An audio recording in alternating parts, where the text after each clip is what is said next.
Welcome to another edition of When Cops Kill. This is a program where we talk about officer-involved shootings, and an officer-involved shooting is any shooting that occurs with an officer present. And we're going to start in Banning, California on the Morongo Reservation, where a 50-year-old male was shot, and it looks like a non-tribal man was killed by tribal police.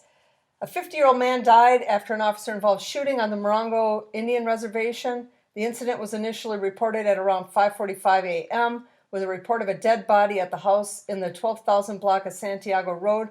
Morongo tribal police officers and deputy from the Riverside County Sheriff's Office responded to the call. Upon arrival, they were confronted by an armed man, and an officer-involved shooting occurred involving a Morongo tribal police officer. The resident was fatally wounded in the confrontation. No law enforcement officers were injured. The tribe said the original call of the dead body at the location was determined to be unfounded. The resident, a man in his 50s who is not a tribal member, was pronounced dead at the scene. The man's identification was not publicly released. The initial investigation located a suicide note at the residence. There is no ongoing threat to the community. The involved officer has been placed on administrative leave per department policy. Per policy, the officer's name will not be released at this time. Investigators from the Riverside County Sheriff's Office Force Investigations Detail arrived to assume the investigation into the officer-involved shooting. This is an active and ongoing investigation. So it sounds like this guy called in to 911 and reported a dead body that did not exist and was planning on, taking his own life, suicide by cop means. And it looks like he succeeded in that.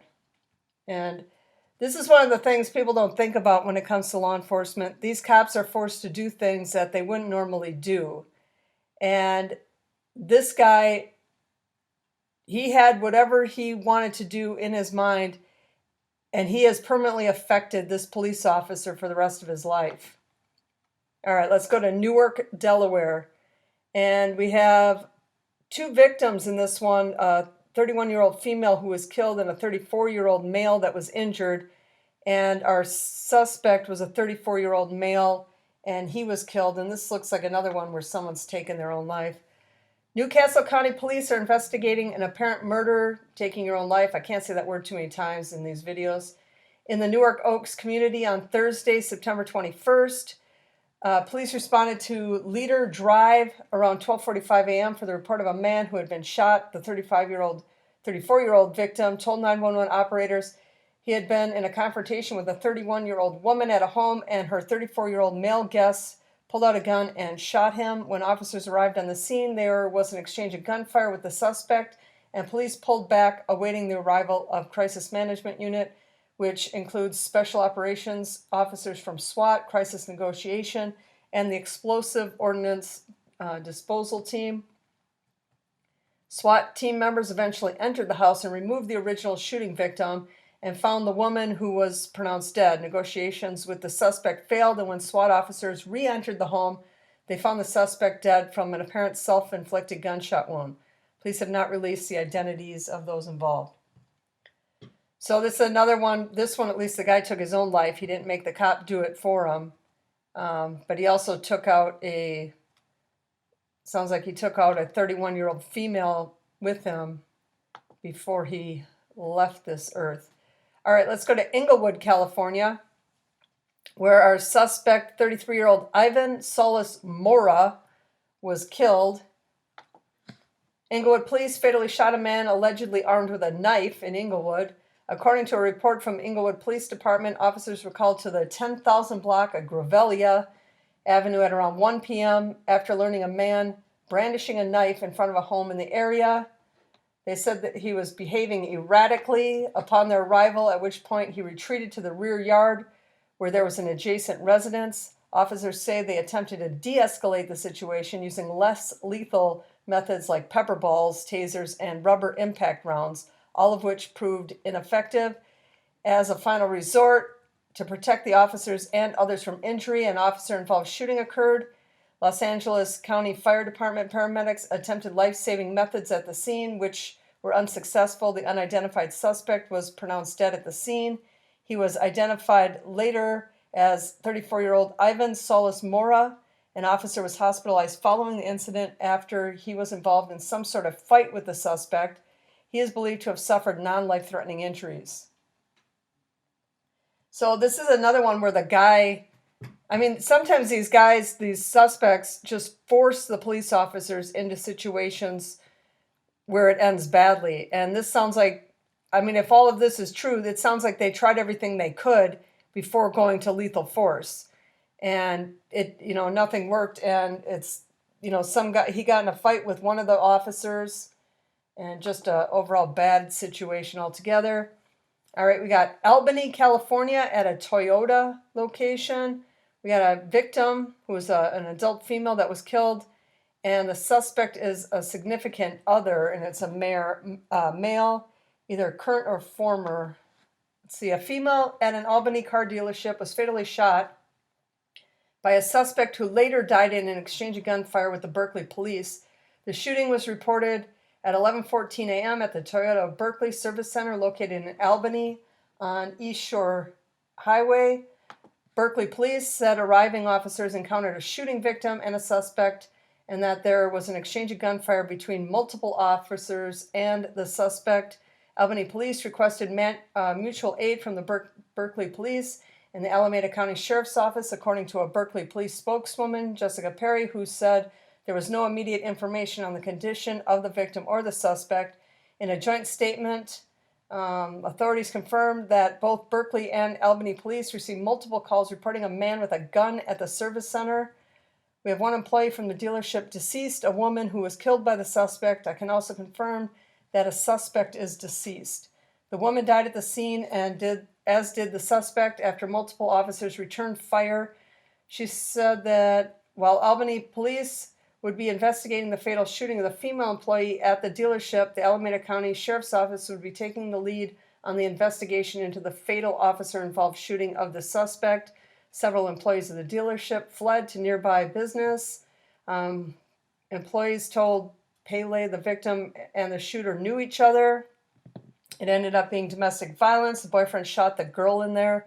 Berkeley police would not say much about the victim and the suspect or whether they knew each other. However, the Alameda County Sheriff's Office provided an update indicating they were in a relationship. Investigators have determined that the incident was an act of domestic violence. Berkeley's mayor released a statement saying that the suspect shot one individual at the Toyota Service Center before being shot and subdued by police. Berkeley first responders leapt into action. Okay, police shooting remains under investigation. So this guy goes to the Toyota place and he kills his current or former girlfriend and gets in a shootout with police. And as most of these end, if you get in a shootout with the police, it doesn't always end well for you. Okay, let's go to Markham, Illinois, where we got a male suspect who was killed. This looks like this was a robbery.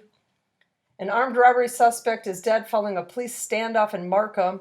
According to police, an armed suspect robbed an AT&T store in Summit. A police chase then ensued from the store to the 1500 block of 162nd Street in Markham. The armed suspect went into a home and fired 2 shots out the house at police. Markham police fired 1 shot back. The suspect was found dead inside the home. However, it is unclear if it was the officer's shot that killed him. A gun was recovered next to the suspect. The investigation is ongoing. So this guy gets chased. He breaks into somebody's house, and he ends up getting shot, but they don't know if the cop killed him. So either they're assuming either the cop killed him, he killed himself, or the homeowner shot him after seeing him come bursting into his house. Either way, he is no longer with us. Okay, we go to Houston, Texas, where our suspect, 26-year-old Dimitri Humphrey, he was killed. And let's see what happened here. A man believed to be the suspect in a woman's murder last week during a domestic dispute has died after shots were fired between him and law enforcement near Houston's 3rd Ward. According to Houston and Harris County authorities, the murder suspect, believed to be Dimitri Humphrey, collapsed near the 2600 block of Calumet Street. Harris County Sheriff's Ed Gonzalez said shots were exchanged between law enforcement and the suspect who died at the scene. It turned out to be the end of the road right here, Gonzalez said. During a news conference, officials said they received information that the suspect had a connection to somebody in the area. At about 1 p.m., Humphrey arrived at the park in a white Jeep, got out of the vehicle, and sat on the slide. When officers who had been conducting surveillance for hours made a plan to go after him, the suspect took off running and started firing his gun. 2 Department of Public Safety troopers and 3 Harris County deputies, all were conducting surveillance on him, returned fire. Houston police executive called it a very dangerous moving gun battle. Humphrey collapsed and died in the yard of an unoccupied home across the street. No officers or citizens were injured in the shooting. Humphrey was accused of shooting and killing 26-year-old Shantavia REddick, identified as a beloved third-grade teacher at Smith Elementary, and her dog during a domestic violence incident with his girlfriend. REddick has reportedly gone to help her friend leave an abusive relationship, but was shot to death in the September 9th incident. Deputies later released Humphrey's photo in hopes of finding him. They believed he was in the Dallas area as late as Tuesday and returned to Houston overnight.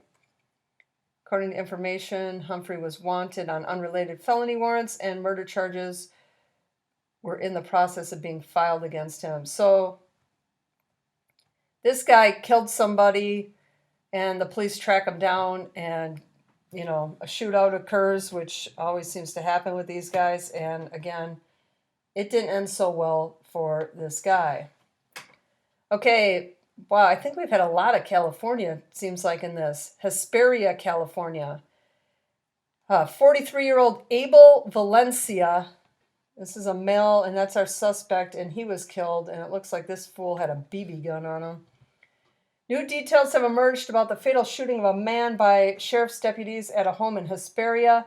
Initial reports indicated that San Bernardino County Sheriff's deputies shot a man believed to be a burglary suspect in the 13,200 block of Sunland Street, but investigators say they have now concluded that the 43-year-old man who was shot actually lived at the home, called in a false burglary report, and confronted responding deputies while wearing a mask and carrying a BB gun.